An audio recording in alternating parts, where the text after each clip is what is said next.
Egunero, jo ta su, atzak kiskaltzen jarri arte. Egin eta eragin.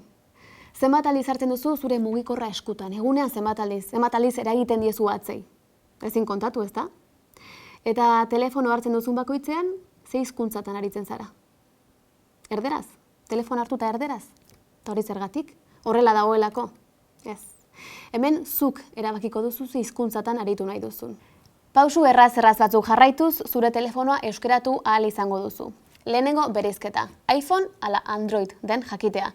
iPhoneak ezin dira euskaratu, baina aplikazio asko euskeraz erabili ditzazkezu.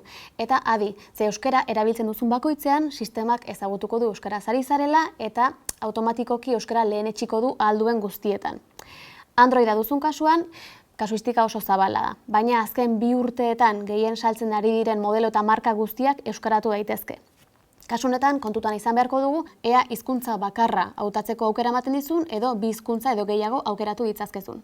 Aukeratu zure modeloa eta eman playari. Egin eta eragin. Zure hatzmarka euskaraz.